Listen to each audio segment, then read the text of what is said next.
بله تماشاوان هجان هاجی برز فادی مرای سروک نویزگاه پیوندین گشتی شپیلا پیشاروجا کرد لسوریه میوان منه دم باش برز فادی سپاس جبو بشداربوناته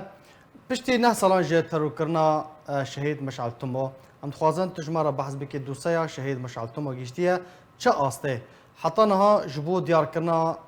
کوجر و تاوانبار راستقینه و چاوا کار کریه تشتک و بدست خواه خستیه بله دمباش سپاس ج آرکرا وج همو کوادری آرکرا وج تماشاوان نجارا و دوی روژه دا پشتی 9 سال سر تیرول کرنا شهید مشعل با درباس بونم سپاسیا چه کسکی ایرو بجدار بوی دوی مراسمه دا چل گنده جنازی الباشار دربیسیه به چل وجهیا کوبانه به چل المانیا به هروها ترکی به الهرم عالیا الباشار چلاغه به ام سپاسیا چکسکی و بجدار بون و مراسم دا و ام سپاسیا چکسکی دکن کو اف شهید ایرو البیرا خوانی دوی روژه دا چه مارپلی خوی شخصی دبن چه عالی دیده من بله اون تفد زانن ایرو روش یا سوری گهای چه آسته و ایرو وکون تفد زانن افروشا ایرو سوری تیرا درباس دبی رژیم اسد ایرو برپرسیاره دبر وی روشه دگو سوری گهای وی در حق و رژیم اسد برپرسیاره دبر تیرول کرنا شهید مشعل تمو دا و دبر شهید همو شورش سوری دا ایگو خوکرن قربانی جبوی آزادیا گل سوری و آزادیا گل ملاته کرد بله ام تخوازن ایرو دوی روژه دا او رژیما دیکتاتوری استبدادی ایرو وری محاکمه کرن لهمبر محاکمه دوری و جزای خو بسطینه لگوری حقوق و مواثیقه دولی جبوی وی رژیم ایرو قلق تعدال ملاطي سوري كريا وبربرسيارة إيرو البرخينا حمي شهيدة شورشا سوري دا وشهيدة كرد وكردستان دا بله باشا بريز فادي تدبيجي رجيم بربرسا برس دفردا أو كسياتين واك مشعل تمو قلق جي 2011 و جي دماكو شورشا سوري دست بكريا قلق كسياتين كرد وعربيين کارج بو شورشا کردی کرنا هاتنه ترو کرنو شهید کرن سدم چنه ده نرناته تا کو رژیم سوریه رژیم اسد اف کساتی کرنا ارمانچ بلش خو اف رژیم بری شورشا سوری دسته بکه رژیم که یک عالی بو فلسفه پارتیا بعث وقت چاوا رژیم صدام او نرينا بارتيا بعث يكالي هندروي عراق دمشاو وعراق قها في اصلي حتى وكانها روشاوي ناكي وقت بيجي زحمتا شارسر نبو هروها سوري جي نفسها نرينا وين نرينا دمشا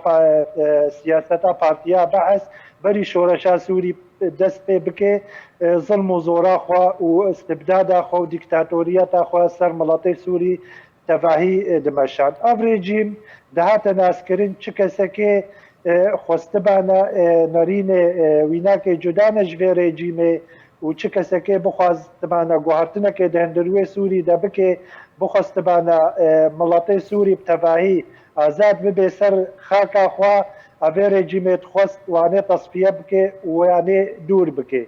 نتنه پاکروان مشعل تمو هروها قلق شهید شورشا سوری وقت حمزه الخطيب وقت الشيخ معشوق الخزنوي آگو 2008 هاتا تيرول کرم بدست رژیم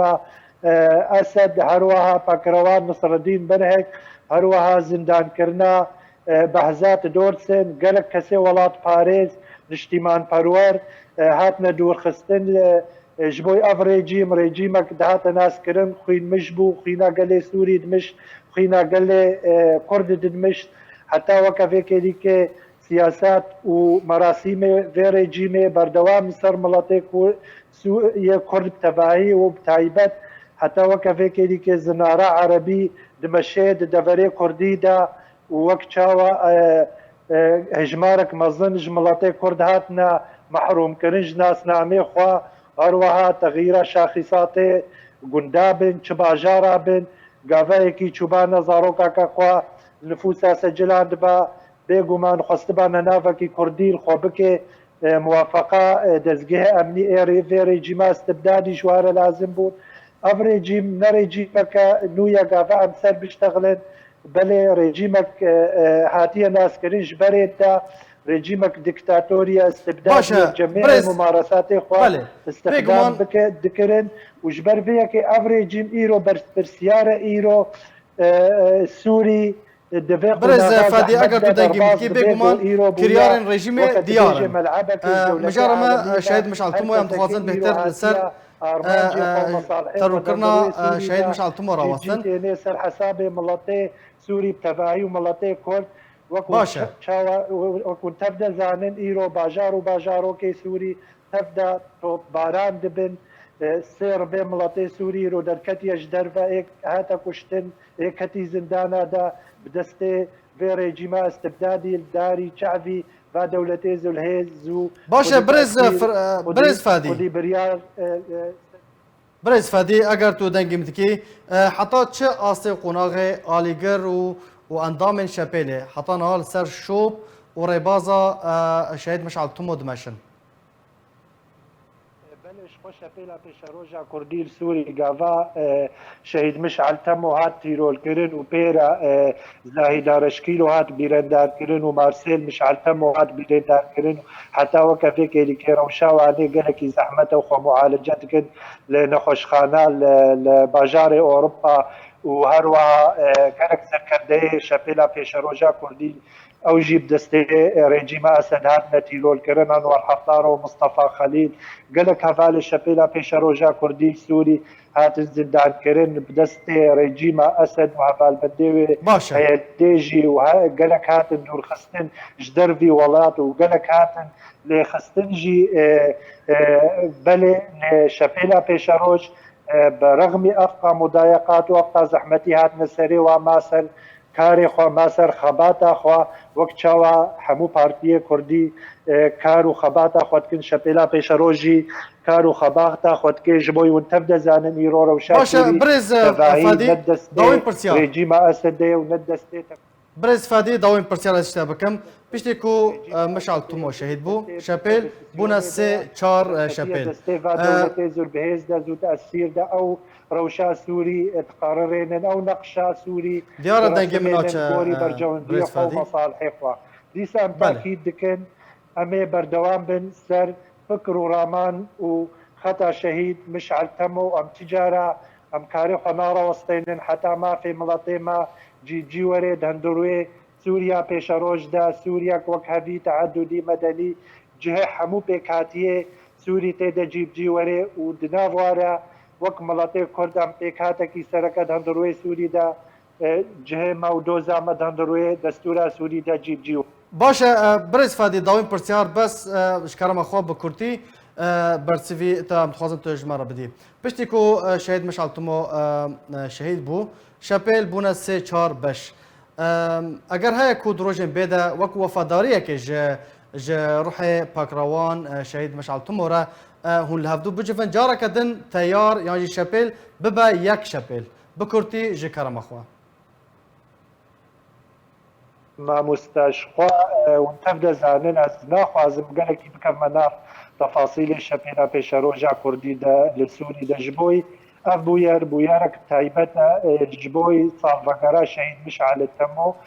شبيل او شبيله تدبجي بويا چند پارچه ما مستاس يعمل يعني بزلالي جامير بجمع بارتيكك شكرا عفا كريا واز كاري خواه بردوان بدكم ام جيش آلي خواه ميفيا سركفتي جيرت فازر هروها ما مستارزان شيخ موسجي ب 2019 دا کنگرک شخوره الهوليري چکر و ناوه پارتیا خو گوهارت و لوگوها خوشی گوهار هر وها ما مستاناری جی پارتی که شخوره آوا کر و کنگرک شخوره چکر الباجار قامشلو و تفری اداره ذاتی بویا و رخصت کریا دناف اداره ذاتی دو مکاتب شخوره فکرنا و براتبه جی لویەکێ بەردەوام مایی سەر لۆگۆ تەیار و سەر ناوێ تەیار و سەر بەرنامج داخلیا تەیار ئاگۆ شەهید مشعل تەمۆ دامازراندی و سەر بەرنامجێویە سیاسی و فکر و ڕامانێوی هەتا نەها شەپێلا پێشەڕۆژا کوردی سووریا ئاگۆ نەها بەردەوامات خەت و فکر و ڕامانێ شەهید مشعل تەمۆدا. بله گەلک سپاس برێز فەدی مەرای سەرۆکی نێڤیزگەها پەیوەندیên گشتî ya şapêla pêşeroja Kurd li Sûriyê gelek spas ji bo beşdarbûna te.